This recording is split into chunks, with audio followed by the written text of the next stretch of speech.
What happens when children forget the parents who raised them? She fed you when you couldn't feed yourself. She stayed awake every night you couldn't sleep alone.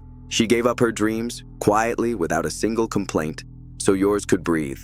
And today, she sits by the window, waiting for a call that never comes. This is not a sad story from a movie. This is happening right now, in millions of homes around the world. And the person causing this pain isn't a villain. It might be you, it might be me. Now let's talk about it.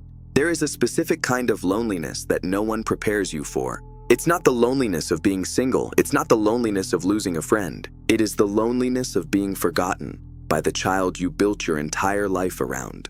According to the World Health Organization, over 1 in 3 elderly people globally report feeling severely lonely. But here's the part the statistics don't tell you. The majority of them have children. They are not childless. They are not alone in the literal sense. They simply stopped mattering in the daily lives of the people they once mattered to most. This epidemic has a name in clinical literature. Researchers call it family estrangement, and it is rising faster than almost any other social crisis on the planet. A 2021 study published in the journal Perspectives on Psychological Science found that over 27% of Americans are estranged from a close family member. Parents abandoned by adult children represent the largest and fastest growing category within that number. And yet, nobody talks about it because it is too uncomfortable, because it sits in that painful intersection between love and failure, because most parents who experience it protect their children even as their children forget them. That silence is exactly what makes it so dangerous. So how does this happen? How does a child who was once the center of a parent's universe grow into an adult who forgets to call for weeks, sometimes months? The answer is not cruelty, it is psychology. Psychologists describe a phenomenon called role reversal blindness. From the moment we are born, our brains are wired to receive care, to expect it, to depend on it, to normalize it. What our brains are not automatically wired to do is compute the full weight of that care and feel compelled to return it. John Bowlby's foundational research on attachment theory showed that children who grow up with anxiously attached caregiving, parents who gave everything, often silently and without boundaries, are paradoxically more likely to struggle with reciprocal caregiving as adults. The parent who sacrificed the most, asked for nothing, and showed endless unconditional love essentially trained their child's brain to receive love without the neurological expectation of returning it. There is also what researchers call emotional debt amnesia. The human brain is documented to minimize the psychological weight of long-term care it received during early life. As adults, we remember moments, a birthday, a specific kindness, but we do not carry a running emotional ledger of everything our parents absorbed, so we didn't have to. And then there is the most universal excuse of all: busyness, careers, mortgages, new relationships, children of their own. The architecture of modern adult life creates a permission structure where deprioritizing aging parents feels not like a choice, but like an inevitability, something you'll get back to later. When things slow down.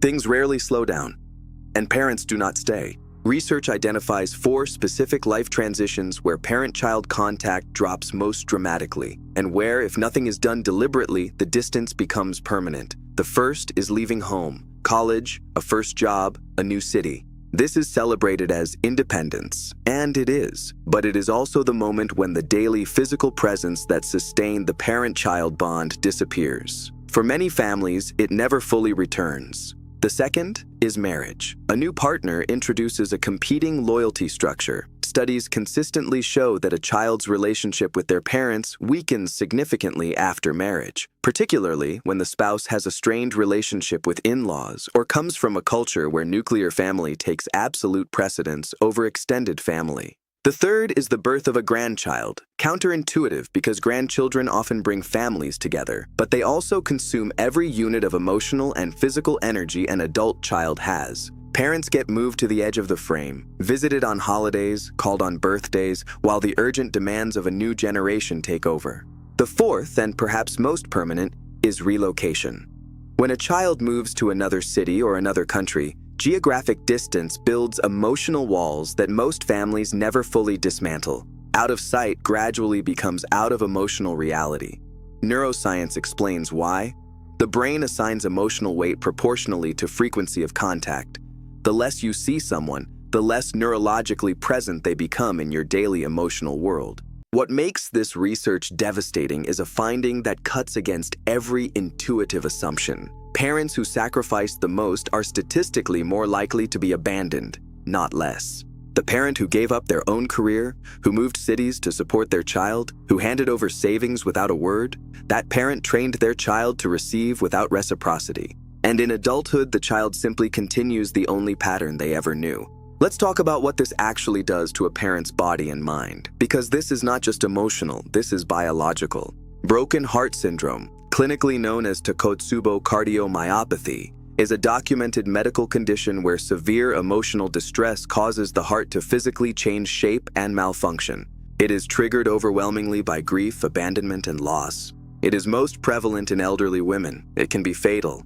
The Harvard Study of Adult Development, the longest continuously running study on human happiness in history, spanning over 80 years, found that social disconnection from family is the single greatest predictor of early cognitive and physical decline in aging adults. Not diet, not exercise, not genetics, relationships. Research from Rush University Medical Center found that elderly people experiencing chronic loneliness develop Alzheimer's disease at twice the rate of socially connected individuals. Every week of isolation is neurologically destructive in ways that no medication can fully reverse. But perhaps the most painful dimension of all is psychological. Specifically, what researchers call dignity erosion.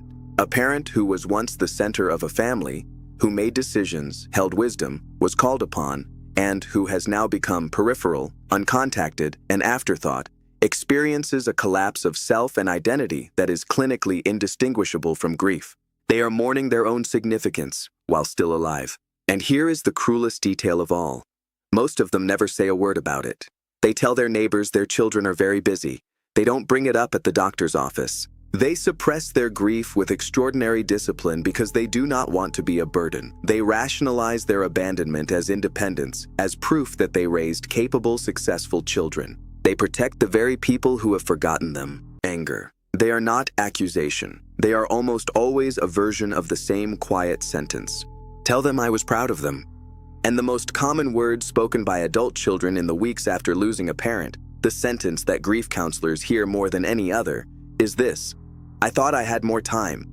Clinical psychologists have documented what they call unfinished attachment grief, a specific, more severe form of grief experienced by adults who lose a parent without reconciliation, without enough contact, without closure. The questions they never asked, the stories they never heard, the afternoons they kept postponing, these do not disappear after the funeral, they calcify. And there is a generational dimension that should stop every parent reading this cold. Epigenetic research and decades of behavioral studies confirm that children observe how their parents treat their grandparents, and they replicate it.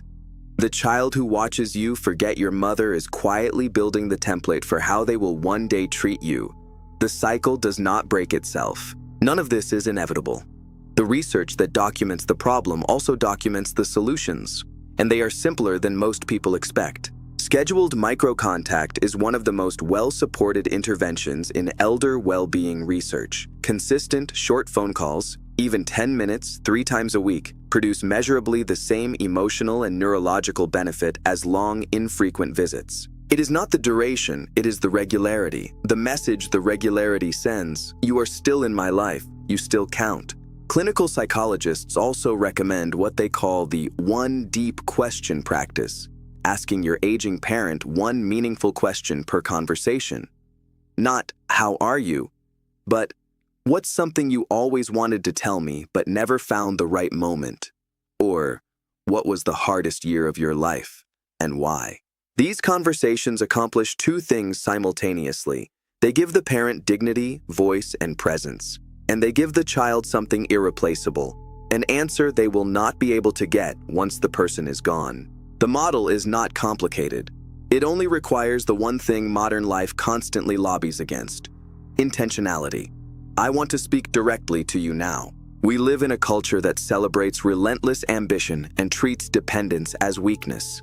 But quietly, without anyone making an announcement, we have built a world where the people who needed us most first, and who will need us most again last, have been filed under later. There is no later that is guaranteed. The average person carries 47 unasked questions into the grief of losing a parent. Most of those questions will never be answered, not because there wasn't time, but because we convinced ourselves there was always more of it. Your parent is not a relic from your past. They are your last living link to your own origin story, to the version of you that existed before the world got to you. They hold memories of you that you have no access to anywhere else on earth. When was the last time you called, not texted, just to hear their voice? They are not waiting for a grand gesture. They are not waiting for the perfect visit or the ideal circumstances or the day things finally slow down.